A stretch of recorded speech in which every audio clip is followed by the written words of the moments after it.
All right. Greetings, friends and comrades. Daniel Tutt here with Emancipations podcast. I am extraordinarily pleased and excited to introduce a new interview with a philosopher who I have just recently got to know through reading his wonderful book that came out last year called Politics of the Wretched, Race, Reason, and Ressentiment.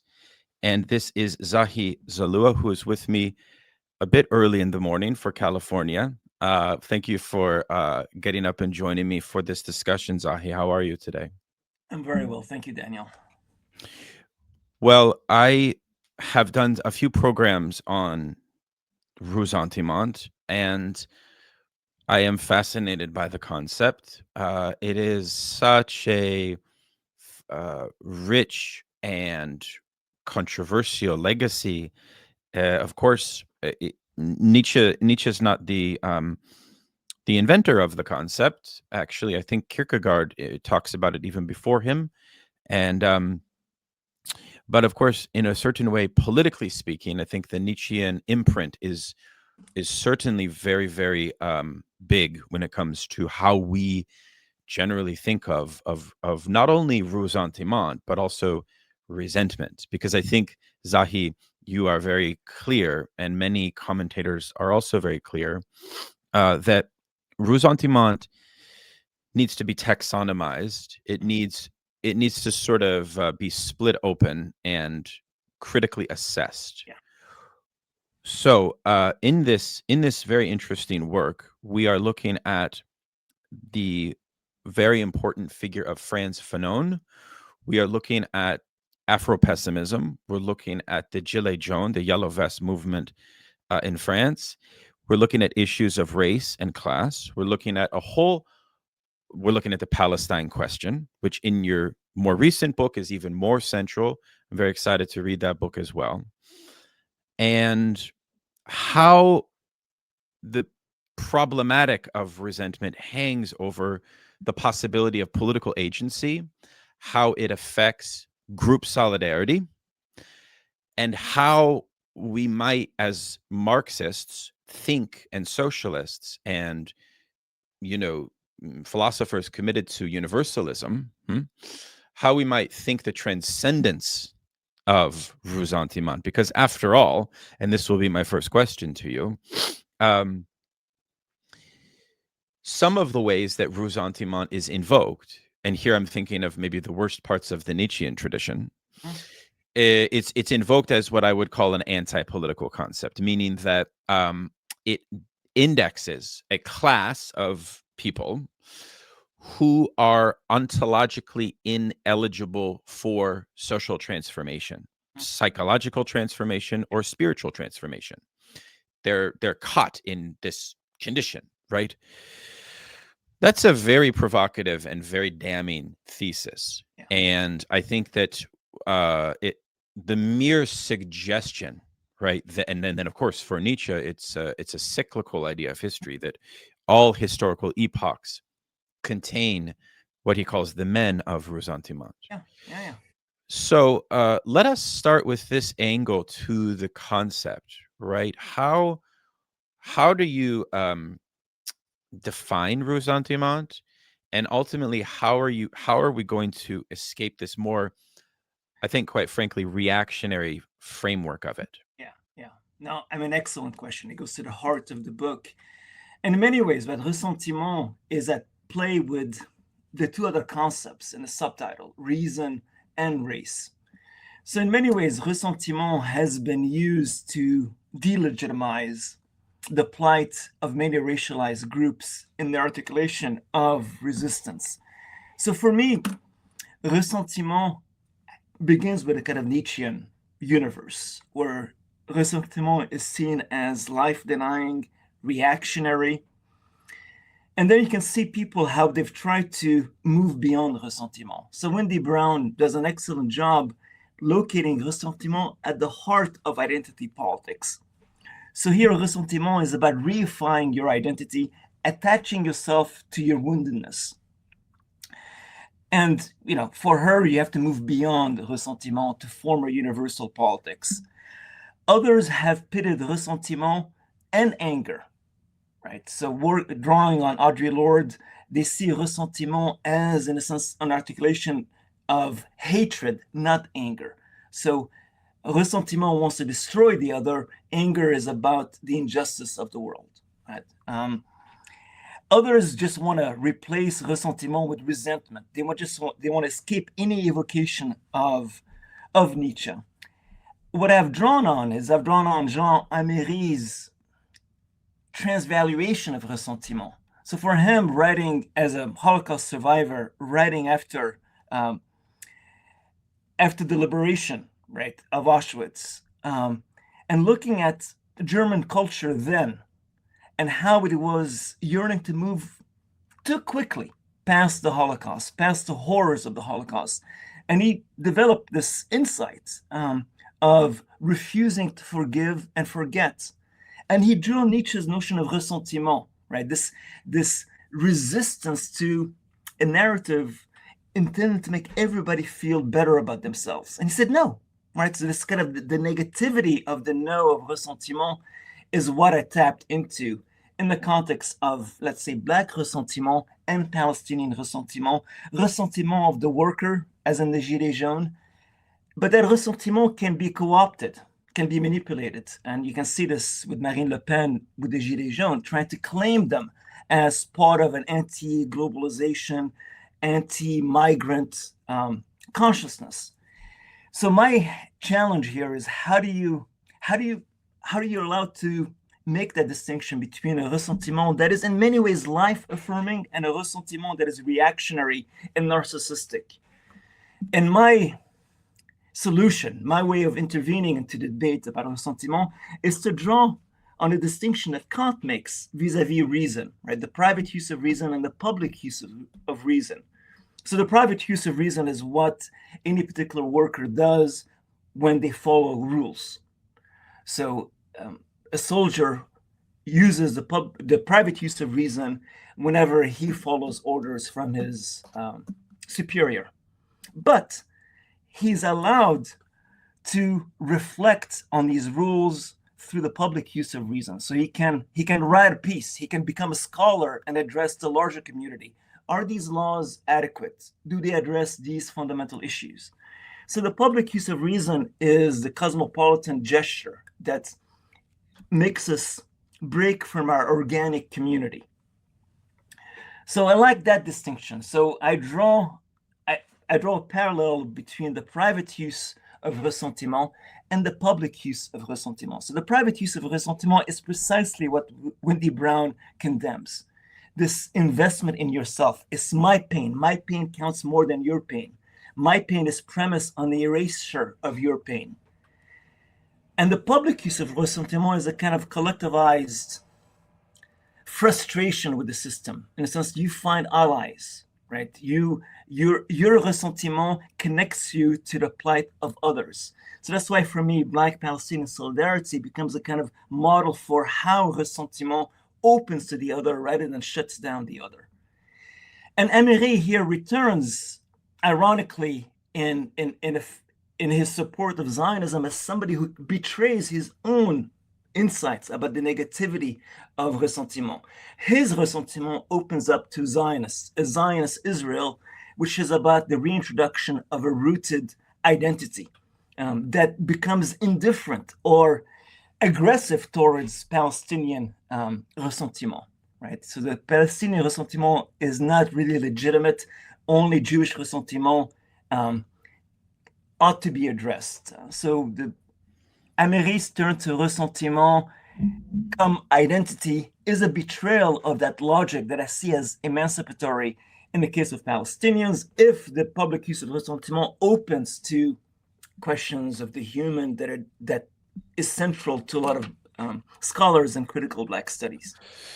Beautiful. I mean, a couple of points here. One is I have written about ressentiment from a psychoanalytic point of view, and I think you get at this as well, through this idea of disavowal. So part of the prior to the question of the private experience of it, I would contend that capitalism has a unique capacity to attempt to extinguish and ressentiment or resentment. This is, I think, Sarah Ahmed, the affect theorist, is very good on cruel optimism. Yeah, yeah, yeah. Right. Mhm. And the paradox of Yeah, cruel optimism, in fact, yeah, foments a resentment which publicly is not permitted to be yeah, expressed. yeah, yeah, yeah, Okay. And so immediately ressentiment poses a question to both the legitimacy of its public expression, to express it as an individual is prohibited. To express it as a collectivity is also presents its own unique challenges. So, in a sense, we're dealing with a highly contentious and taboo social affect, and yeah, that's the other thing is that um, reason is in the title, not affect. yeah. So, what is that about, right? That's interesting, right? Because is it an affect? And prior to it being a reason, is there a Mhm. dialectic between affect and reason? My own position here is sort of comparable, although I do criticize some of Wendy Brown's work on this, although I find it very important, is that I do think that the Nietzschean notion of ressentiment as this, what I consider a latent kind of Schmittian friend enemy, Mhm. it becomes inevitable when we invoke it. But the problem that I have with it is actually that I see it again as an anti-political concept, meaning that what it's really interested in doing through deploying it, through accusing others Yeah, of possessing it, is to shut down their capacity for, in fact, rational transformation. yeah, Now, what you're saying is very interesting, which is you're wanting to honor and recognize its reality, yeah, and you don't want to say that we can necessarily do what I would say we should do or what Brown says we should do, which is say, well, let's separate ressentiment from resentment, yeah, because that's kind of what I feel is sensible. Because yeah. if we think about political resentments with a small r, isn't I'm just going to give you like something to work off of. Isn't that um adequate? Because or are we suggesting that exploitation, oppression, racism, etc., has the capacity to be so immense that in fact we do need this concept of ressentiment, because it does paralyze Yeah, individuals and collectives. yeah. Is that close to your position? I think there are a lot of elements here that resonate with what I'm doing. So, I mean, so to go back to the reason component, I would say the dialectic here is involved in the move from the private use of ressentiment to the public use of ressentiment. There is a reason why you engage in this kind of collective refusal, right? How you move to, I will not tolerate this, to, we will not tolerate the current condition, the status quo, what is. Um, so historically, right, ressentiment, like anger, has been evoked to dismiss the legitimacy of the objection. And Sarah Ahmed is great at getting at this problem and this happy industry, right, that she seeks to dismantle. And in part, she dismantles that structure through this kind of irresistible figure of the feminist killjoy, who's a source of ressentiment. I mean, I read the feminist killjoy as a generative figure of ressentiment in that it enjoys, so there's a kind of jouissance in making people in power squirm, make them uncomfortable. So today, right, the figure of the killjoy par excellence is the feminist killjoy who brings up Palestine at times where people, oh, let's not bring up genocide. You're going to marginalize people. You're going to make people upset about their identities and so forth. No, right? Ressentiment here demands this gesture. And you can see how feminists who have no direct ties to Palestine become engaged in the question of Palestine because it implicates them and all of us. So here, a ressentiment goes against your personal interests or your well-being, right? Society will not reward you for being pro-Palestine, at least in the global north.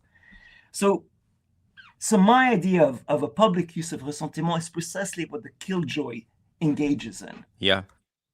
Very fascinating, because I feel that there's a very interesting debate I would want to put in dialogue with the history of Marxism and its polemics with utopian socialism, but other forms of socialism, including religious communism, like Moses Hess. I'm talking early Marx in some of these debates, where a lot of the debates hinged upon this question about the utilitarian tradition, philosophically speaking, and the problem of human suffering. Yeah. And you run into an interesting debate internal to Marxism, whereby the proletariat, according to many Marxists, is not to be construed as a suffering body. Yeah. Why? Well, for a lot of reasons. One, to distinguish Marxism from these other religious movements, because obviously the suffering body is entangled with religiosity in some sense. You can't get out of the religious there. So what would you say to that, right? Which is, this question of empiricism, suffering. I'm reading you as saying, well, you would probably say to me, Daniel, no, we can't escape that. It's too naive to think we can have a politics that would be capable of managing, because Ressentiment represents also a break from reason. So the fact that you're calling it a reason, or maybe better, a rationality, is very fascinating. Yeah. I mean, it's weird, because I wanted to say in your last question. So for me, there's still the bite of the Nietzschean account of ressentiment that I don't want to let go of, right? So you can imagine a kind of public use of ressentiment that becomes too predictable, that becomes too polished, too polite. So you need the private use of ressentiment as a bite to reawaken your anger, your frustration, to tap into that raw energy. But then you can't just stay there, right? I mean, the raw energy can be completely destructive, devoid of a political vision. So that's why reason is at play here. Yeah. Ressentiment is trying to articulate the position of the marginalized, the position of the wretched, right? The politics of the wretched. There's a reason why the wretched revolts. It's not an irrational act. Palestinians resisting Israeli domination is not an irrational act. They're fighting against an invader. So they have a right to ressentiment, right? And they're exercising their right of ressentiment through the attack on October 7th. And we're witnessing the retaliation of this much more powerful nation annihilating them, right? I mean, using this as an occasion to eradicate all ressentiment in Palestinians while wanting it a little bit. Because, right, ressentiment is connected to a vision of the Palestinian as irrational, hateful, right? So Israel constantly needs an enemy, right? As neighbor, the neighbor as enemy, to justify its militarization, right? To legitimize to the Western gaze that Israel is constantly engaged in a fight, right? To remind the world that it's the Israeli defensive forces, not the Israeli occupation forces, right? Which is what they are. They're an occupation force. They're never defensive. But if you blame the other as being, right, moved by ressentiment, which is irrational, hateful, ahistorical, then you have a recipe for their annihilation. So try to justify, why are Palestinians waking up with this anger? And why has Israel produced 2 million Palestinians who will devote their lives to dismantling Israel, right? I mean, it's baked in. It's baked into the logic of the colonizer, the settler, the master. And for me, one cannot jump directly into the public use of ressentiment. You have to understand how the private use of ressentiment is very tempting. And then you have to work towards, okay, how do you rechannel this anger? How do you find common cause with others? How do you make your problem the condition for your solidarity with others who've been marginalized? So this is where I move away from the Afro-pessimists in my vision of the wretched. The wretched doesn't follow, non-Black, and Black colonized bodies, right? The wretched is a historical creature. It varies whoever is in power, who has been historically marginalized. So and there's also a kind of Saidian vision here of the worldliness of the wretched, right? Nobody can claim a monopoly over victimhood. I mean, this is what Zionism tries to do repeatedly. And this is what Ameri ends up arguing, that the figure of the Jew has suffered more or is more vulnerable than Fanon's notion of the wretched. I mean, he evokes Fanon directly, and he was influenced by Fanon. Fanon's analysis of torture in Algeria moved him. But on Israel, he was committed to safeguarding Jews regardless of Palestinians, because Palestinians can be absorbed by other Arab nations, right? Ameri displayed the same kind of colonialism coming out of Europe that went after Jews, the same kind of logic. I mean, it's precisely Césaire's point, the boomerang effect. What Europe did abroad, colonialism, slavery, returns to Europe with the Nazis. And please, go ahead. So I want to understand the Fanonian vision of Ressentiment, because you spend a good deal of time in dialogue with the tradition of Afro-pessimism and Frank Wilderson Jr. While you are not fully dismissive of Afro-pessimism, you do claim that the praxis is anti-solidaristic to some extent. And you also present this idea of post-identity politics, which I want to invite you to define and to elaborate upon. But perhaps first we could elucidate this Fanonian notion and this idea of subjectivity subordinated to what Fanon calls the zone of non-being is very important.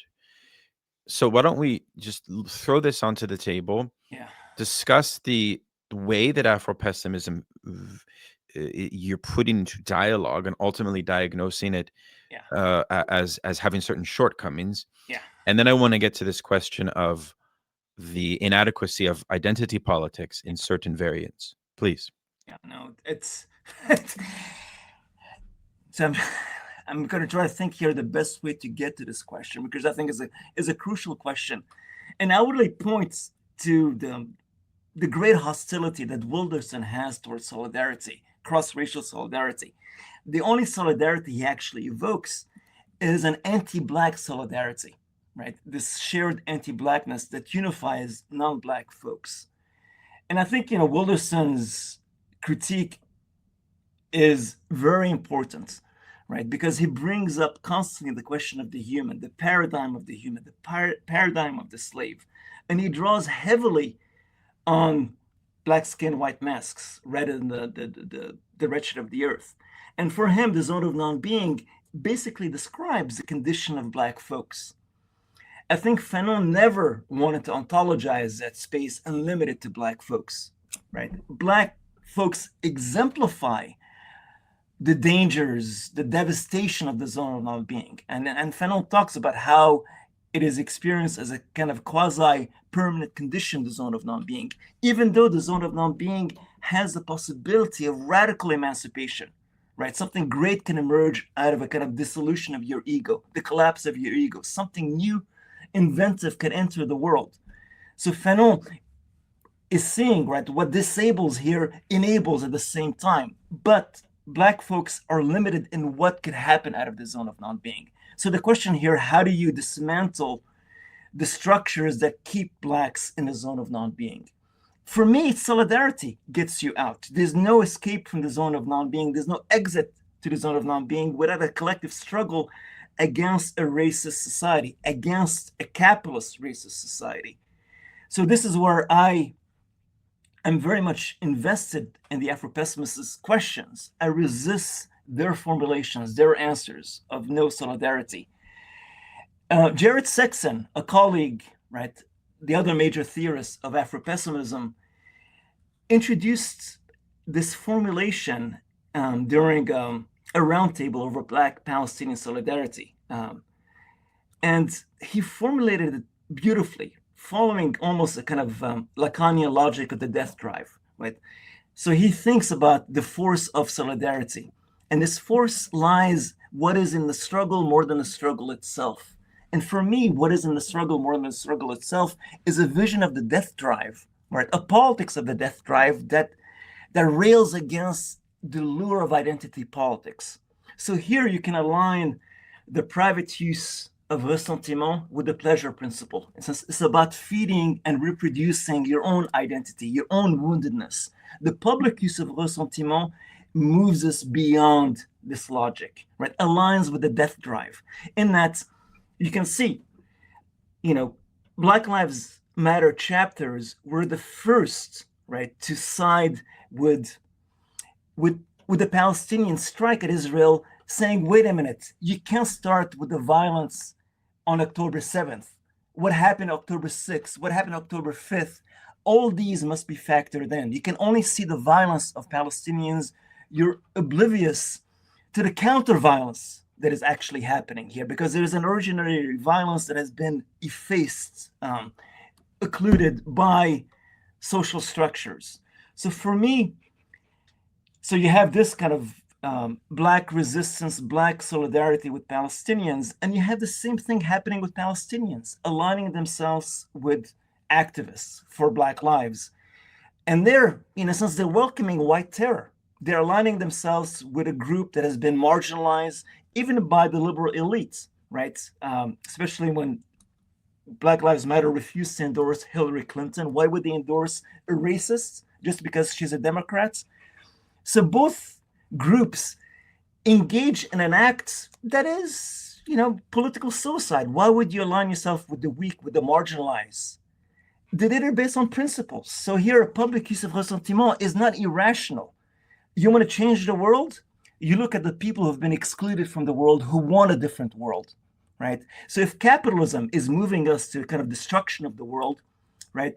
The task here, can we imagine an alternative to the ending of the world? Not one produced by capitalism, but one produced by visions of social justice, of economic justice, of racial justice, and so forth. So for me, the zone of non-being is where identity gets dissolved and new things can emerge. The new things that can emerge can be worse than what got dissolved, right? It doesn't come with a guarantee, but without it, we're stuck with the status quo, right? And the status quo will lead to our destruction. No, it's very, very compelling. So one of the tricky things, I think, on the left is that move from collective solidarity into the public use of collective resentments, and the acknowledgement that bourgeoisie does possess certain tools for profound manipulation to those overtures. Yeah. Now, I'll give you an example. The idea of hysteria in, say, Lacanian view, in the discourse of the hysteric, at one point, Lacan very provocatively, I think in Seminar 17, says that the 19th century proletariat was akin to a hysterical body, a hysterical collective, meaning that hysterical revolt is also a bit paradoxical, because the hysteric is trying to provoke the master, but they're not necessarily interested in fully transcending the master. Right. They're trying almost to sublate the master or to displace the master, right? And I feel as if the Sir Ahmed position is very close to that. But what becomes a question to me is the legacy of, frankly, the revolutionary subject and all of the debates that have been open since May 68 about, well, those subjectivities that are hysterical, if they are students, are they workers? How? And that's why, of course, Badiou says, 68 failed because it wasn't able to unite students and workers, right? So I think that that's a question I have for you, which is this, on the meaning of solidarity, Now, this, I think, necessitates a conversation about your very interesting chapter on the yellow vests. Now, in the United States, which most of my listeners are, I think, hailing from, maybe they're not so familiar with the yellow vests. It's a very strange movement, actually, because it was anti-liberal. It was highly worker-centric. It had a split internal to itself, which had a reactionary racist element, which is very unfortunate. But the original Gilets jaunes were just, very kind of worker-centric. Now, in Marxism, we have a big debate about immiseration. And I always thought to myself, well, it's a debate around whether the exploitation of the working class it qualifies as something that immiserates their social existence or not. And I think it's obviously varied. It's hard to say that in other words, I don't believe the immiseration thesis. However, in neoliberalism, post 2008, in neoliberal capitalism, I think actually some elements of working class immiseration are very valid. And I think that the yellow vests speak to this, right? Talk about that chapter of your book. Talk about how you're reading the yellow vests and how, because I mean, in my fantasy, right, it would be that the most militant racialized blocks that are utilizing the public use of ressentiment would be capable of forging a unity with a more worker-centric. Yeah, absolutely. Right? And So anyways, that's, I'm glad that we share this vision, but please kind of build off of some of these questions if you don't mind, please. I mean, there's always a kind of, Benjamin is behind me here by saying, right, the rise of fascism always points to the failure of the left to capture, right, a discontent or a kind of working class ressentiment that the left fails to translate into a political vision. So I think that's a reality. The Gilets jaunes emerge as a symptom of what is wrong with a neoliberal France, right? It unified everybody against Macron because everybody hates this president of the rich. And, the left should have tapped into the anger of the Gilets jaunes, right? Demanding better justice, better economic policies. But it was the right that had most traction of the Gilets jaunes at least at certain times by scapegoating migrants, right? Tapping into that, the crudest of the private use of ressentiment. My wound counts more than your suffering. And what is happening in Europe, you have this infusion of migrants. So here you have the lumpen proletariat and the proletariat at odds with one another, right? And this is where I think, a shift to a Fanonian language of the wretched. So Fanon was much more open to the lumpen proletariat than Marx was, because he saw the lumpen proletariat as having the least investment in the system, hence the greater chance of revolting against the system. He also I just want to say one interesting thing there. I just wrote a piece on this. Fanon's position also had to do with the intellectuals. He thought that the intellectuals could be better stewards of the militancy of the lumpen proletariat other than the working class, which I think that claim is very unique to a colonial mode of production. Yeah. But nonetheless, it's a very elaborate argument. It's not like he's saying some naive point. No, because he has a socialistic analysis of the situation. Yeah, absolutely. And in my book, I talk briefly about this phenomenon called the Gilets Noirs, right? The Gilets Noirs being inspired by the Gilets jaunes. And the fact that some of the Gilets jaunes joined the Gilets Noirs, right? Migrants who were persecuted, wanted to be deported by Macron, an easy target, right? Low-hanging fruit to please his racist base. They said no. They basically gave the finger to Marine Le Pen. No, we actually are aligning with them. They're fighting for justice. We're fighting for justice. We don't want to be co-opted in your private use of ressentiment. Our ressentiment is more public, right? And these are rare moments of hope. I mean, a lot of my book is about hopelessness and embracing hopelessness. But here, miracles can happen. People can go against their self-interest in the most limited fashion and So open to justice. Yeah. I have a question for you. Yeah. So Yeah. this is more of a sociological / historical question. As recent as like the early 70s period, the Communist Party in France had something like almost 30% of the working class vote. Yeah. A lot of folks have shown that the Front National has taken that. Yeah. This is the heart of what you're talking about, really. And I'm curious. Like there was a scholar I was reading where he said when the Communist Party in France was at its most effective, its foundational universalism created a sort of general social law that prohibited what the Front National wants, which is to have racism function as a displacement, Yeah. right, of the resentment, of the antagonism, etc. Mhm. Because it wasn't allowed in those spaces. You Right. weren't allowed to bring that to the committee meeting. In the neighborhood, you would be shunned if you expressed racist activities. Yeah. And I thought that's the most glorious part of the communist legacy right there, right?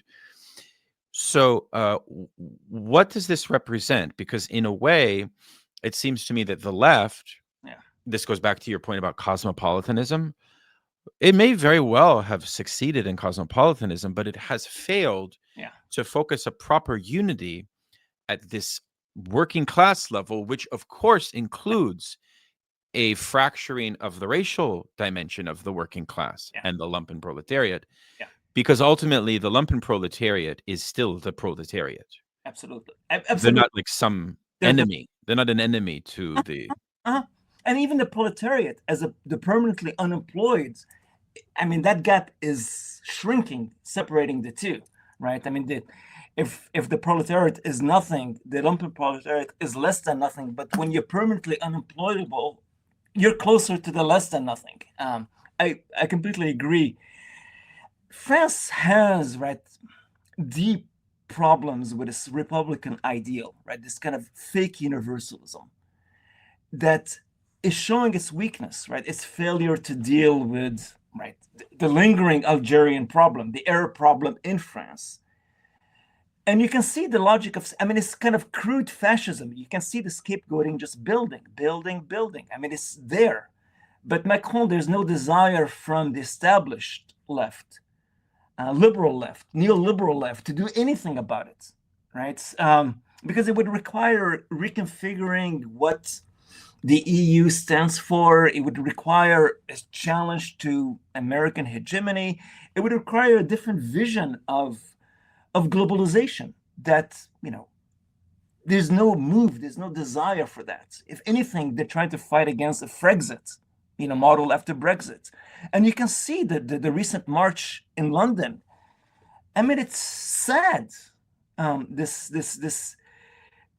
normalization of fascistic elements should alarm all of us, right? I mean, as Jeremy Corbyn is trying to form a new, right, leftist party, you see, you see on the streets this rise of fascism, which is intended to scare liberals to go back to their moderate party, right? Not to seek actual radical change, go the opposite way, right? And embrace somebody who speaks the problem and tries to actually make the lives of people better. And ultimately, not only your lives, but the lives of migrants, the responsibility Europe has for the devastation that it has committed for centuries, right? I mean, there is a responsibility that Europe has completely neglected, right? As if, what it did in Africa, what it did in the Middle East, that's the past. So even people who are like opposing to the march that you see in London, they would say, oh, this is not what England stands for. Well, I mean, historically, kind of. And you have to reckon with that, all right? I mean, this is kind of refusal to see France, to see England, to see America as racist projects that where you have to reckon with your historical past because it's still informing the present. None of that's right. So there is a kind of refusal to engage the structural problems. The right comes and says, okay, let's blame these vulnerable people for their miseries, because liberals are too weak to deal with anything. So the right looks like it has a vision, right? Make America great again. All this rhetoric. Yeah, and the right has been capable of speaking to the working class through this highly racialist and culturalist modality and discourse. I want to introduce a slightly shift, but definitely it's related. One of the most interesting things about your work, and I think you're building very much off of, well, in a way, Slavoj Žižek here, which is the idea of the inhuman or the non-human and the death drive. It's a very interesting argument. I'm familiar with it, but I'm going to invite you to articulate it for those perhaps less familiar. This idea that the transcendence of ressentiment does not necessarily reaffirm a humanism. No. So you are working in a kind of what we call anti-humanist tradition. Yeah. Can you explain how the death drive fits into that? What exactly the death drive is, this kind of psychoanalytic concept, and how you're thinking the category of the human. Yeah. No, thank you, Daniel. So, part of my desire is to draw on Žižek and Fanon in thinking the death drive and thinking the human, right, otherwise. And I begin with the introduction from Black Skin, White Mask, where Fanon begins on the first page. He describes, what he asks, why am I writing this book? And what are the reasons is to, inaugurate a new humanism. So you have the aspiration of this new humanism that begins the work. Then on the next page, this is where he introduces the zone of non-being. So right away, you have a kind of critique of any aspirations of what would it mean to exit the zone of non-being into this new humanism. Well, it's going to be, if there's going to be a new humanism, it's not going to be a recognizable humanism, because the humanism that is at work, that is in the background, is very much the byproduct of a kind of anti-Black world. So this human has to be radically dismantled. The racial matrix that has produced it has to be undone. How do you do that? How do you understand the zone of non-being? And here I'm following folks like Derek Hook and Žižek in trying to think the zone of non-being as a kind of ontological reset that is analogous to the way the death drive operates. If the death drive is a radical unsettling of your social ego, right? If it makes you act against your interests, against what is good for you, which is a kind of a danger to your understanding of what is good for you. Right? If you can harness the death drive for politics, then the zone of exiting the zone of non-being would have to be a collective element. And here, Ressentiment can embrace this dissolution of the ego rather than be desperately attached to the ego, trying to convert your ressentiment into some rewards from the state, right? Because this is how you can leverage your ressentiment by getting some rewards from those in power, right? I mean, this is why you get the phenomenon of Black faces in high places. You can be bribed, right? You can divide the left by bribing some to give the illusion of progress, of racial progress, of economic progress. So for me, the death drive here as a collective movement, right, where Palestinians, in a sense, embrace the death drive when they align themselves with a Black agenda, precisely what Wilderson cannot entertain, that there will be a refusal to embrace the death drive because it would complicate their claims for sovereignty, the claims over the land, and so forth. But I think you can have a vision of sovereignty that is sympathetic to the concerns of the Afro-pessimists. I think you have to have a vision of sovereignty that doesn't just repeat the murderous Western vision of sovereignty, both for indigenous folks and for Black critics, where sovereignty has always been premise on not being a slave. So you can't just embrace sovereignty knowing that history, right? In a sense, because your embrace, your utopia would be an anti-Black utopia, which is no utopia, right? So ressentiment for me is the push, is the anger that is required to feel that negativity of the status quo, of what is. And you can never dismantle what is on your own. So it's very fascinating because in a way, the death drive is a confrontation with a return to a state of a fundamental non-content or a kind of emptiness. We could think about that also, and I think this is important, which would be what's the sort of the dialectical opposite? Well, in a way, thinking in a Hegelian sense, it would be something like universal dignity for all. It would be something like an affirmation of a world in which we're not subordinated to humiliation, to shameful existence, to degradation, and we insist upon this demand. Now, historically, I think politically this was opened in the glorious French Revolution in a certain way.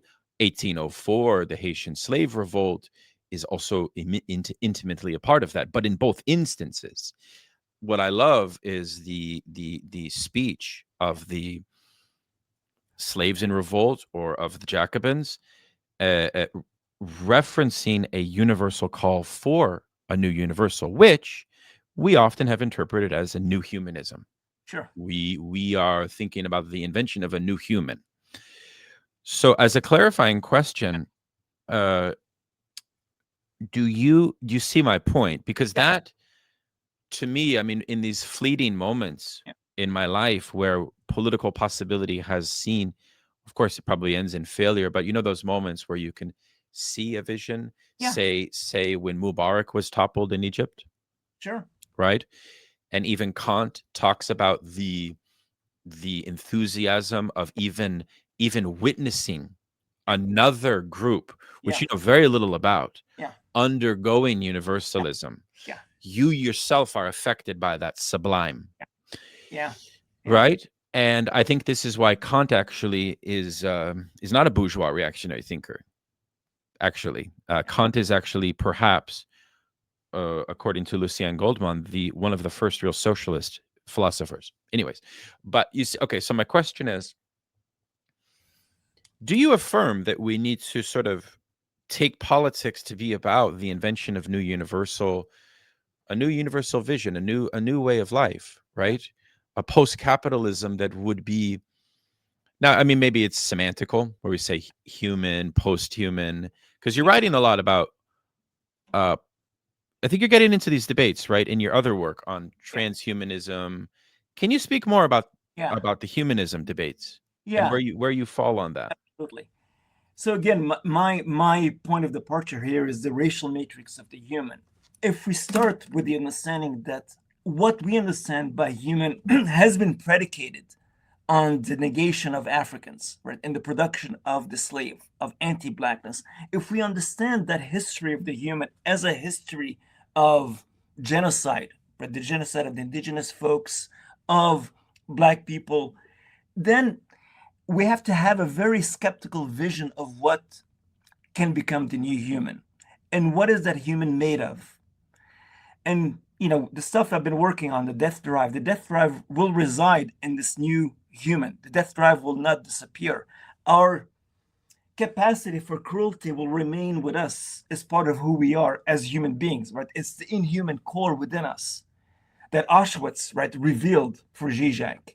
But this is the very condition of our monstrous core that enables us to liberate ourselves from our phantasmatic understanding of the human, which gentrifies our existence. To really liberate ourselves from this kind of gentrified human that has dominated Western thought, we have to avow our fundamental cruelty, right? And you can see this legacy of colonialism, right? America, the Western world, can only see the cruelty of Hamas. It is oblivious to its own cruelty, right? In the occupation, in the settler colonial violence visited on the Palestinians since the late 19th century. So I think any vision of the human that we come up with, right? Anything we invent, and this is part of Fanon's demand, like politics has to bring invention into the world. The human could be this invention, right? But it would have to be a human that does not gain its value by what it isn't. The slave, the non-human animal, right? We have to have a completely reconfiguration of what it means to live. What does it mean to have life? What does it mean to enjoy the world? What does it mean to deal with our cruelty before we get to the human? So it's always a human, in a sense, in the Derridian sense, à venir. This is still a human to come. It's not going to be a human that can be extrapolated from what we've experienced as humans. And so attentive to that, because there's a kind of double bind. I want a new humanism. Humanism has been murderous.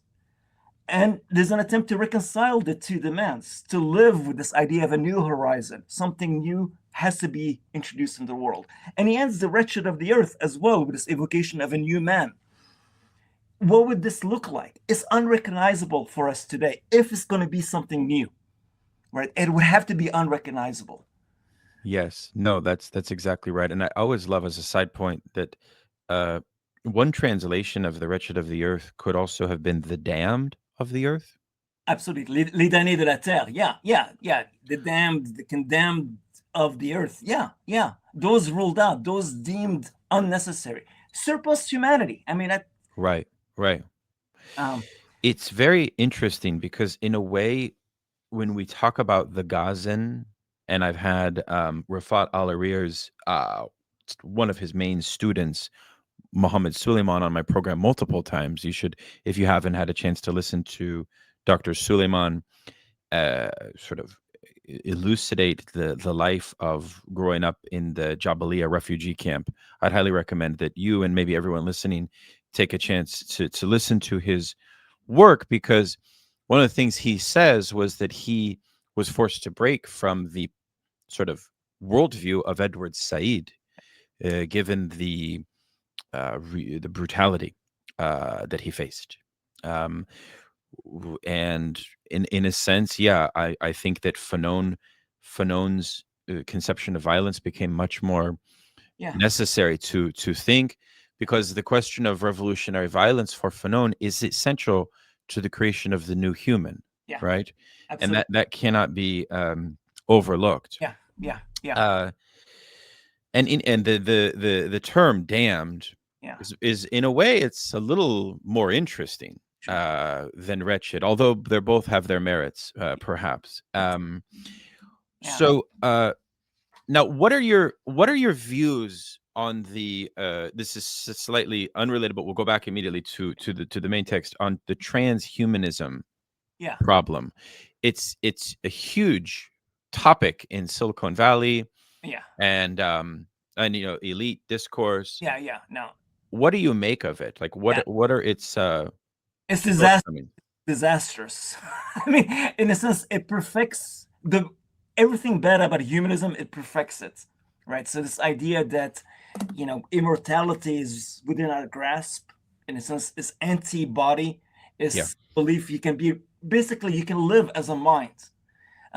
So the fantasies of transhumanism is very troubling, and that's one current in posthumanism which I've been very critical of.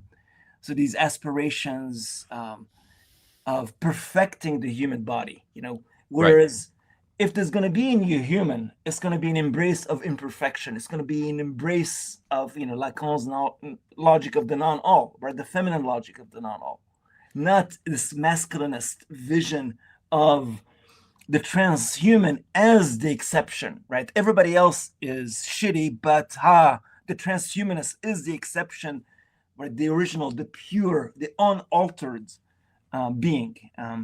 It's a desire for the divine, which has a long tradition. Now technology is trying to catch up with our our aspiration. So, the series Black Mirror is fascinating because it points to the near future and how it displays transhumanist fantasies. But my problem with many of the episodes is it returns to kind of nostalgia for humanism.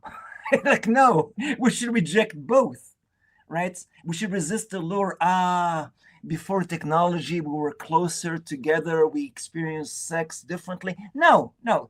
I mean, technology can demystify any natural relationship, right? Everything has always been mediated. And so for me, transhumanism is a huge concern, right? And it says who will have access to this new technology, right? It's not going to be democratic. It's not going to be a liberation of all. If we can reduce some suffering, of course, technology can be useful. But the aspirations of transhumanism, should terrify anybody. Yeah, I think we're in 100% full agreement on this, and the AI singularity and the fact that we now have job postings for professors of AI, and I mean, I pray that it's just a fad and it just goes away soon. I don't know if we're going to be that lucky. Yeah.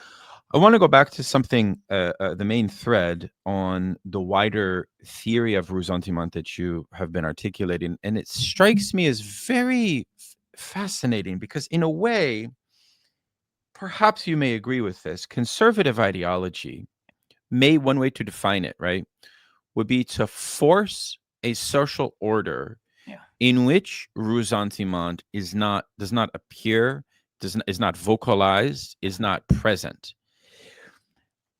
As such, it's fundamentally repressive over ressentiment, especially the resentment that's born from wage labor and this common. I mean, it's a classic, I think, Protestant ethos to know your place within the division of labor. Yeah. That's why I would claim that worker resentment. Yeah. And this is my question. That maybe the left needs to develop and cultivate strategies by which we, I don't know how to say this without sounding weird, but like invite resentment, or not invite it, but maybe do you see what I mean? Like channel allow for, like, maybe if our presupposition is that it is repressed, right? That you're not permitted certain, zones of expression of it. Yeah. What then would be the means by which the leftist, the intellectual, etc., could facilitate its expression? Yeah. What would you say to that? No, that's a great question, very contemporary question. I think we can see this the way Trump has leveraged a general sense of anti-wokeism, right? What he calls wokeism, this idea that you have to censor yourself, you can't express what you really feel. Trump comes along and says, no, you're all liberated. You can say whatever you want. So there was a huge kind of excitement among a good chunk of his base. But we see this is a ruse. This is pure ideology, right? You can see wokeism, in fact, has become even more rigid. The anti-wokeism of Trump has become even more rigid in what you can actually say and not say. You can't criticize America. You can't criticize Israel. You can't have protests for Palestine. So there's been a huge increase in intolerance of free speech, right? The land of the free, except if you support Black Lives Matter, except if you support Palestinians, right? So how can the left tap into a very existing ressentiment? Well, hate the rich. I think you can hate capitalism. Capitalism is the problem.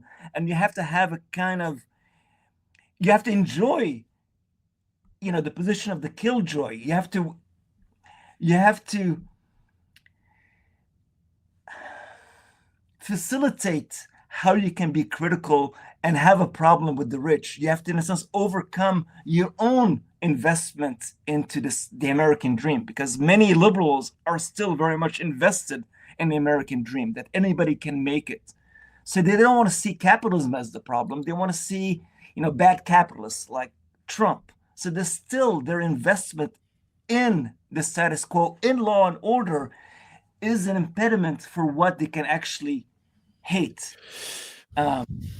No, I love that. I mean, In short, I feel like what I would like to see would be more righteous speech of a pure rage Yeah, that is unbridled and that is reflective yeah, of the impotence of what the ruling class yeah, has allowed and permitted us to do and to achieve, yeah. which is hardly anything, right? And And but there's a hunger for it among a younger generation. They want politicians to speak to their needs. well, you notice like there's this very interest. You could have written a chapter about this gentleman who was like from the South and whatever during the late Biden period. He wrote a song about like being working class and exploited, and he had ambiguous neither right nor left politics. He had the red beard. I forget his name, and it went viral. Yeah, And you notice that the ruling class, both right and left, it was mandatory that the antagonism of that song be rerouted yeah, into these sort of superficial and artificial kind of quasi-racist, segregative, cultural modes of expression, right? It's that co-optation of resentment yeah, yeah, that I think socialists need to develop mechanisms to somehow overcome or circumvent those. And that's why I like your book, because what you're saying is, yeah, we are subjects of ressentiment, yeah, but that's but then I didn't really invite you to say much about this, but then you have an industry which is able to co-opt that yeah, victimhood, and you're opposed to that. That's what you say, the post-identity politics, of the limited kind of corporatized, yeah, because again, the corporate, they're very aware yeah, of resentment. They have their own theory of resentment, yeah, really. yeah, yeah. They don't frame it that way. No, Uh, can you say maybe a bit more about that? That yeah, precise co-optation element. yeah, yeah. I mean, I think you put it very nicely in thinking about antagonism and conflicts, right? So, how do you depoliticize something? You translate an antagonism into a conflict, and then you have a whole industrial complex that deals with anger. You have anger management. So no, so the liberals, the liberal elite loves victimhood if they can translate it into identity politics, right? Because it divides you. You can be seduced, you can be bribed into still believing in the system. You protested, okay, please don't destroy property, but we'll give you some rewards. You'll have an economic kick, and maybe even a libidinal kick, that you have a sense of belonging, but it'll be limited, right? But it might satisfy you. If your anger, right, becomes full ressentiment and dialecticize as a public use of ressentiment, you're staying, right? You're tearing with the antagonism, right? The system can deal with conflicts. The system loves conflicts. It can absorb a conflict. It cannot absorb an antagonism if it's dealt with, right? The system collapses with antagonisms. Ressentiment has to constantly point to this antagonism. And I think part of my work with the Afro-pessimists has been to complicate a certain model of capitalism that focuses exclusively on political economy at the neglect of this libidinal economy, right? Where in a sense, the wage of whiteness that Du Bois kind of evokes is very much at play. There's an enjoyment in voting for Trump because you're voting for your whiteness and you want your whiteness to be protected. So there's a kind of libidinal kick that attaches you to the system, right? And posits the other as the enemy, posits blacks as enemies, migrants as enemies. Um, so how does the left tap into this libidinal economy? How do you develop desires for justice? How do you become passionate about solidarity? How do you, in a sense, become a killjoy, enjoying being, right, a killjoy? I mean, it's in the name, right? Enjoying being a disruptor of happiness. Um, I mean, the politics of Wretched could be describing the current reality with Palestine, right? I mean, can you imagine what is more of a figure of the killjoy than speaking about Palestine today, where the whole industry, right, the academic industrial complex wants to ignore Palestine because first it bought into liberal elite is anti-Semitic, but now we should protect our international students, our Muslim students. It's fake, right? You want to protect students, you mount a defense of Palestine, you mount a defense of Black students, of migrants. You work collectively, right? There has to be a ressentiment that is built on the university campus, right, with other campuses. This is how you fight a kind of brutish fascism. Not even a subtle fascism. It's a brute fascism. And I think we have the tools to draw on this anger, on this ressentiment. And you always hear, right, anger, there's a kind of brutal return to this politics of respectability, that you have to be polite in front of power. So anybody who's invested in ressentiment says, no, why should I be polite in the face of power, in the face of a power that allows a genocide to happen in plain sight? Why should I be polite to you, right? You have to legitimize yourself, not me. No, it's very interesting because I feel as if the left populist period, Bernie Sanders and Occupy Wall Street, in a way, it was premised on this attempt to forge various re-articulations of like the popular front. Yeah. And we ended up, in the case of the Sanders movement, really putting too much immediate stock in immediately trying to do some electoral thing.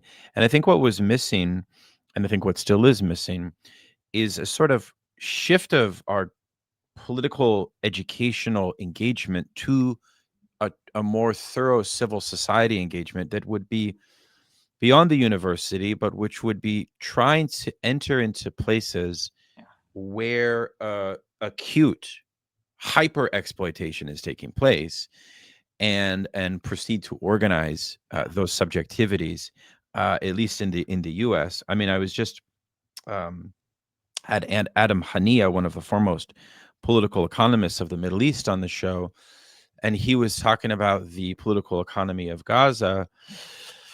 And I mean, it's so it is so startling, the realities of the pre-October 7th dynamics, that really I think one of the best tools we could offer apropos Gaza is history, is understanding the Oslo Accords. Were they really what were they really about from their inception? Understanding the effects of the Abraham Accords, understanding the Nakba, understanding this whole pre-October 7th period, right? Anyway, but which is not necessarily some kind of carte blanche endorsement of October 7th. No, but it's a recognition of the reality of the historical trauma over time. So I want to actually ask you now about this notion of the ressentimental we, which you conclude your work with. And I'm very compelled by this idea. In some of my studies of German idealist philosophy, you may or may not be aware of the fact that the word we is very seldomly used by philosophers. I think in part because we maybe is like the hardest achievement in a certain way to speak of the we. For Hegel, I think in order to speak of the we, you're really talking about the kingdom of ethical life, right?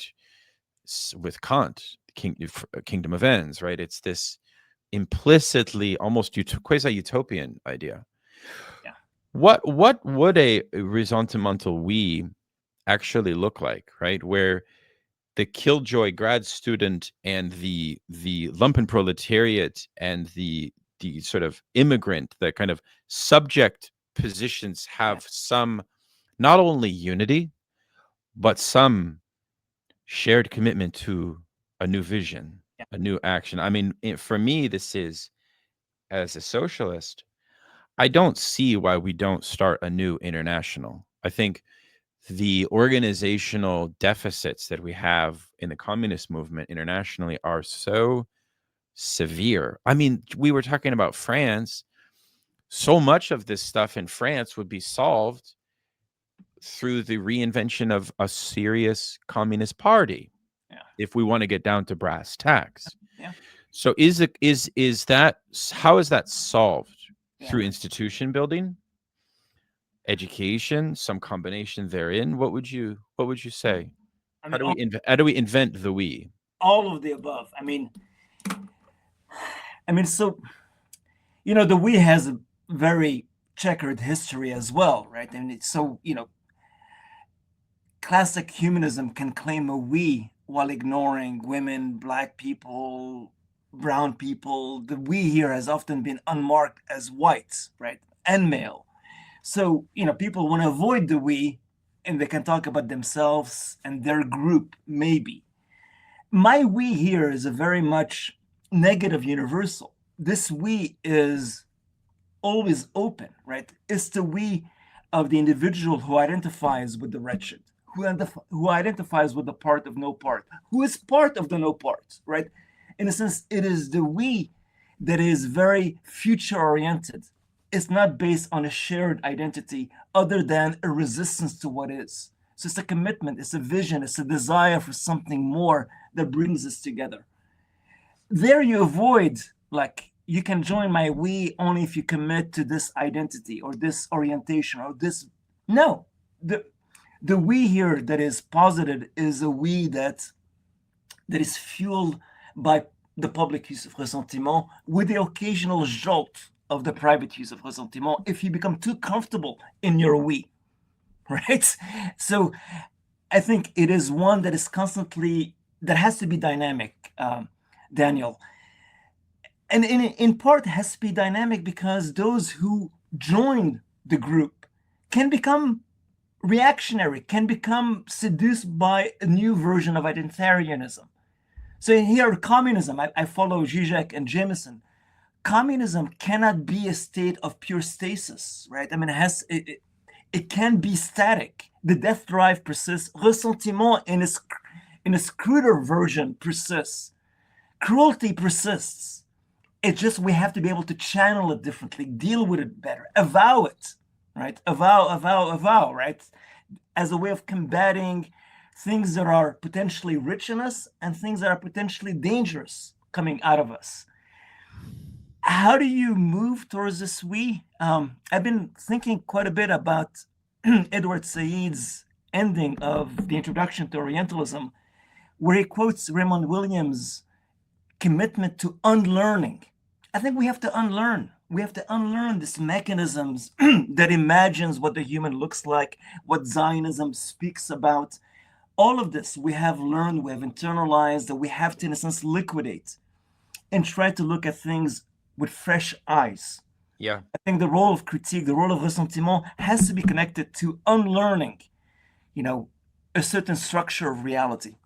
I think that's brilliant. I had perhaps a sort of final question for you, which interests me a lot in the Nietzschean literature on ressentiment, which is, a lot of interpreters say Nietzsche really meant by ressentiment envious subjects, envious.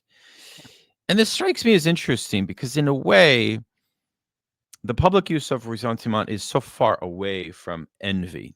Like they have, in a way, in order to be a political ressentiment, it would have to be, obviously, as a precondition, somehow beyond envy. But I mean, if we think of the Silicon Valley, Elon Musk ideology, that's what they think socialism is envy. It's a long-standing canard that the right has used. Right now, what I find interesting also apropos class, like lumpenproletariat, what I find interesting about that is that, perhaps one of the conundrums of the class question, right, is that, the Bourdieuian idea of habitus will mean, in some cases, that if you are lower class, working class, let's say, it's actually very difficult for you to generate an envy for a class that you have no touch with. Like, say, the segregation of inner cities in America. Yeah. It's not really true that predominantly Black, where they have food deserts and it's terrible conditions, like in Washington, D.C., where I live, Yeah. where there's racialized segregation. Is it really true that those subjectivities envy, the white, rich? No, I would say no, not at all. Their resentment is born from something different. Yeah. So I reject envy, is what I'm trying to say. Yeah. I reject this centrality that is imposed upon being a kind of cause of, maybe in some cases, sure. But really, it's more intra-bourgeois. Like there's Scheller in his book on Ressentiment talks about the resentment of the petty bourgeois. Yeah. Right? Yeah. Do you see my point? I do. So there's a kind of class segregation, and it's not as if you envy the other. Like even if you look at South Africa, is that really about envy? Yeah. Of way of life? I would say no. Do you know what I mean? Yeah, I do. So what would you say to this problem? And because here's the other thing. If it's not about envy, here's the beautiful thing about that, in my view. What I think the consequence of that means, and I try to argue this in my book on Nietzsche, is that in fact we can demand equality. Yeah. Because we're now talking about a form of equality which is not reducible to I want your capitalist way of life. Yeah. No, the cause of my resentment is not about I want what you have. Yeah. If that's true, then I'm calling for a form of equality which we don't have, that doesn't exist. Yeah. Yeah. Your thoughts? Yeah. So it's a tough question, right? It's a tough question. I'm reminded of Fanon's brief mention about how the colonized envies the colonizer, wish he was in his house. He wants to take him over. So there, at that moment, the colonized is locked into a Manichaean universe, right? He envies the one in power. He hasn't broken from this Manichaean logic. And I think we have constantly to move away from any kind of Manichaeism as a driving force. So I can acknowledge that in Fanon's analysis. I can acknowledge envy as a kind of imminent capacity that we have to deal with.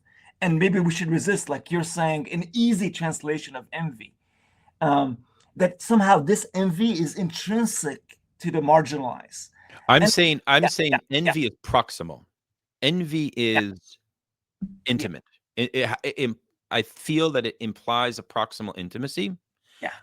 Whereas a lot of racist segregative logics of exclusion, you don't know the other's world enough to envy it in a certain way. You know you're oppressed. Absolutely. So does that make sense? I mean, the oppression is there is a fact of oppression. There's an immediacy to your oppression. And maybe Fanon's point about the colonial subjectivity is that the colonial subjectivity is an intimate violence. Maybe because it is more direct. It is more of a master servant. Yeah. Whereas, maybe I'm talking about it for capitalist context more so. So then, but I would still want to say, right? I mean, our collective unconscious has been colonized by capitalism, and since the collective fantasies of the American dream compels you to desire things a certain way. I mean, this is where the insight of psychoanalysis, fantasy teaches us how to desire, who to desire, what to desire. So if our desires are connected, that I want this, I want what the capitalists have, and capitalists themselves, bourgeois subject, are themselves always envious of the next thing. The promise that the next thing will develop on a plenitude, but the plenitude is always temporary. So you desire more things. So, the shift there would be the shift from desire to drive, to circle the object rather than seek it and be disappointed with its failure to deliver. So I think the left can embrace drive, which again links us back to the death drive, the ultimate drive, right? The drive that refuses the lure of plenitude. So I think identifying with the wretched, identifying with those who've been excluded from society, gives us a material. I mean, you had evoked the notion of habitus, right? And I like the anti-Bourdieu approach, learning to become a fish out of water. And it says, how do you intentionally go through the zone of non-being to liberate yourself, right? I mean, this is something Bourdieu could not accept, could not understand sociologically. But Fanon, Žižek stressed the need, right, to undo yourself, to commit a form of self-violence, right? This is what decolonization is, right? An agenda of absolute disorder that compels you to do violence to your own identity. And you had evoked Said earlier, and I have my ongoing engagement with Said. I mean, I love his work. Has been tremendous on my thinking. But I think in his last interview, he was being asked, so should Israelis de-Zionize? And he says, no, I don't like this apocalyptic language of de-Zionizing. Gradually, you can move out of Zionism and embrace a more generous model of subjectivity, of being in the world. I think if Said was living today, he would say, no, de-Zionize today. I mean, I think that this ontological upheaval is required.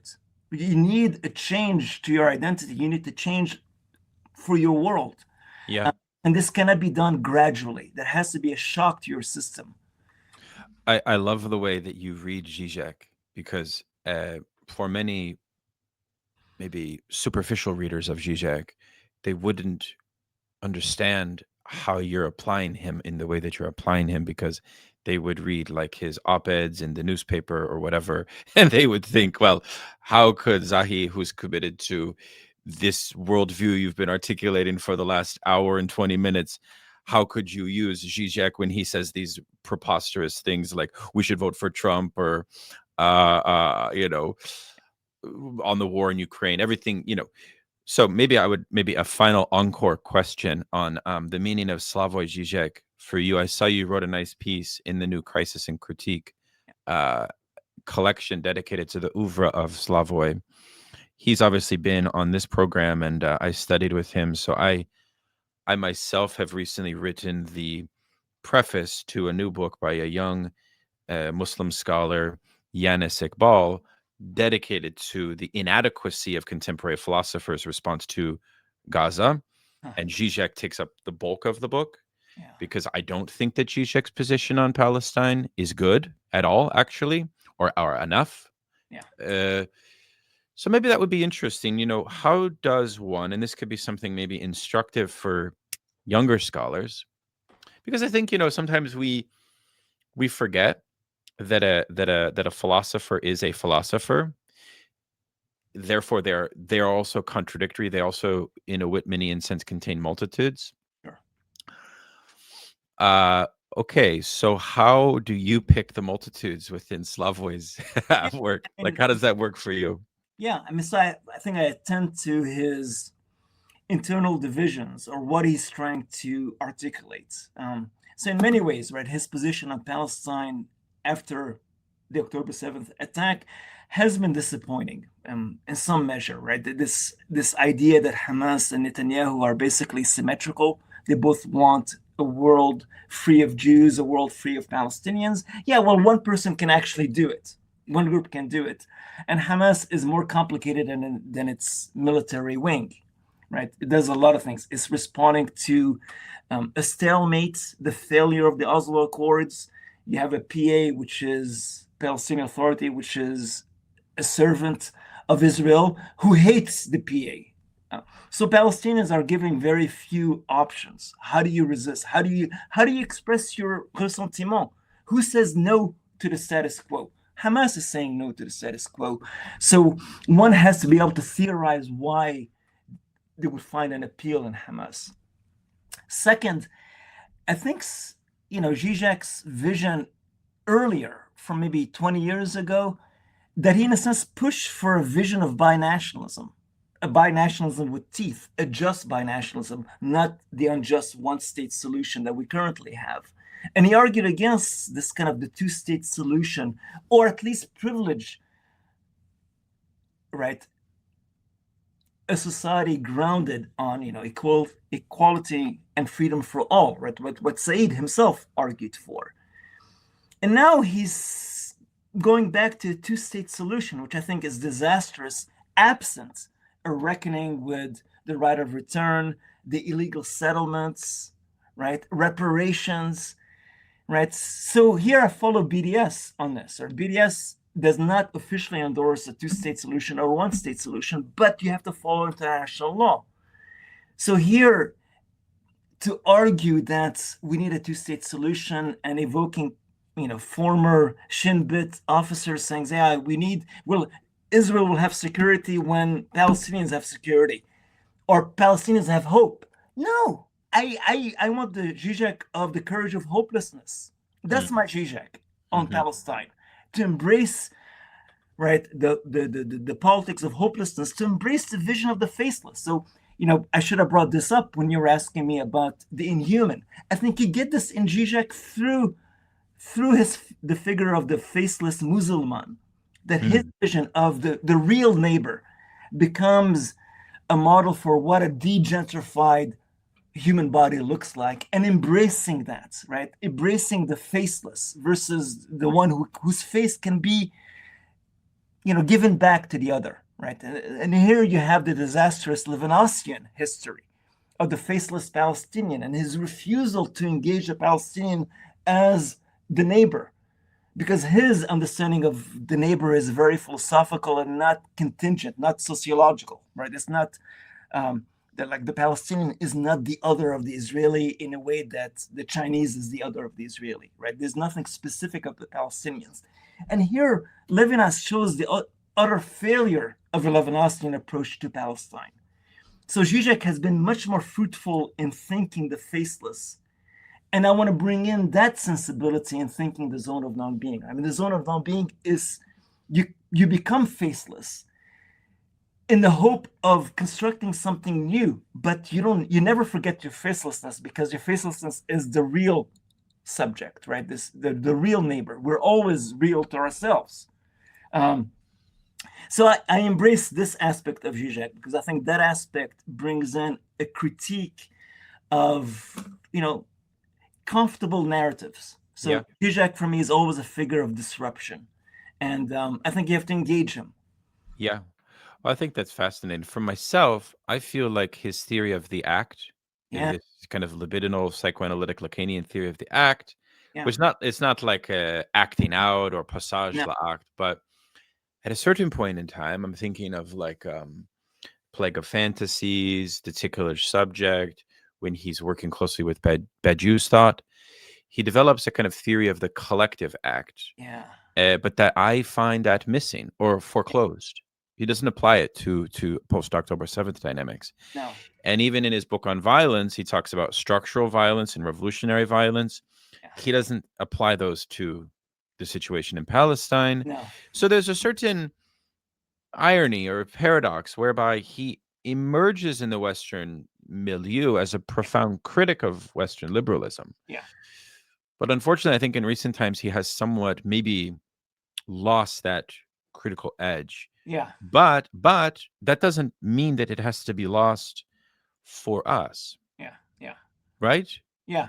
Because again, it's like, it's it's the same thing with Jean-Paul Sartre when he wrote the foreword to Wretched of the Earth, which the wife of Franz Fanon had removed. It was because of Palestine and because of his support for Israel. Sartre's support for Israel.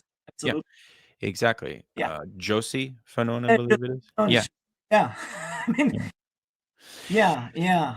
So, but again, I mean, there's nuggets of philosophical insight there that don't necessarily negate, right? Because if you provide this ultra biographical reading of philosophers or ultra humanist reading of philosophers, you kind of miss out on that richness, I suppose. Conceptual richness. And I think he has made an excellent point vis-a-vis kind of Israeli politics. And it is a kind of fetish to think that Netanyahu, Ben-Gvir, Smotrich are the problem. He always keeps, he's been more engaging in thinking something structurally problematic with Israel's creation. Mm-hmm. He hasn't quite developed the vision of a settler colonial framework to make sense, but he's pointing out that there is this hunger for a greater Israel that is fueled by Zionism, right? I mean, he wrote a piece a long time ago, Wither Zionism. He's brilliant, right? I think, he, in that piece, in that short piece, he pointed his finger to Zionism is the problem. Zionism is what legitimizes the vision of a greater Israel, and liberal Zionists go along with it, right? They go along with occupation or cruise control. They let, the crazies, the settlers do their thing until it becomes unbearable, right? Until Hamas reacts. You pump so much hatred in Gaza, it's going to blow up in your face. And then they say, we have sobered up, right? That's the line that emerges out of the liberal Zionists. We have sobered up. We're no longer high, in a sense, on the peace camp. Were you ever high on the peace camps? They were a sham from the start. I mean, Said withdrew from the PLO as an advisor before the ink had dried, because he saw this is a radical imbalance. We recognize Israel. Israel only recognizes the PLO as a representative of the Palestinian. What kind of deal is this? We get nothing, they get everything. And for the 30 years, illegal settlements have only increased. So any evocation of the two-state solution is a ruse, is manufacturing hope, where we should be, right? We should be engaging in a radical critique of Israel. And if France wanted to do something bold, forget recognizing symbolically Palestine as a state, issue a critique of the IRA definition of Zionism, of what constitutes anti-Semitism. Anti-Zionism is not anti-Semitism. If we have world leaders actually saying this could help Palestinians. Yeah. An anti-recognition of Palestine is meaningless and worse, a distraction. No, I would say a couple of points. One is on this notion of the ressentiment we and how global solidarity can learn from the Palestinian struggle. It seems to me that the resistance to normalization is so essential for other struggles to learn from, and the courage and the patience that has been cultivated to resist it is very, very profound. The other thing I'll note is that for a lot of Marxists, the concept of justice is not prioritized in a certain way for various reasons. The Nietzschean view is very interesting in this regard, because he will say that the subject of ressentiment longs for justice, but it's ultimately kind of like a narcissistic longing.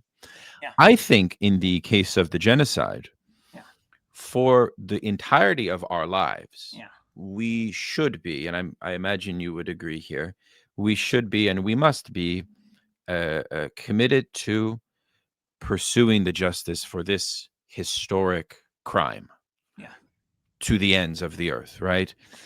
That's what they did after World War II and the Holocaust, after all. Do you agree with that? And what is the role of justice for subjects of ressentiment? Yeah, I mean, Netanyahu is a wanted war criminal. Right. This has to mean something. It's not just him, though. Yes. Of course. I mean, all of the cabinet are war criminals. Well, I know exactly. A lot of liberals are happy to say, "Oh, yeah, well, don't you know that some hundreds of thousands of Israelis don't like Netanyahu?" Yeah. It's like, yes, well, that may be true, but the problem is far deeper. Absolutely. And I use the argument of what have taken the wind out of the sails of Hamas would have been the protests by Israeli citizens protesting Netanyahu's judicial coup, right, as they called it.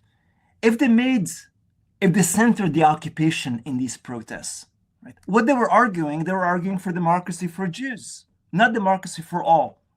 So this failure to actually live up to their ideals make them complicit, right, in this reality. And I mean, to go back to the Sabra Shatila massacre that produced the interview with Levinas shortly after the massacres. So it was him and Alain Finkielkraut, right, in the interview.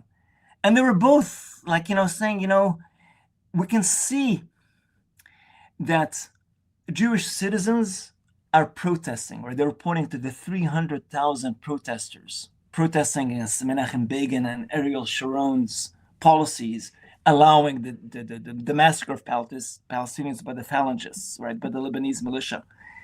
And there, they can maintain their Zionisms in the plural.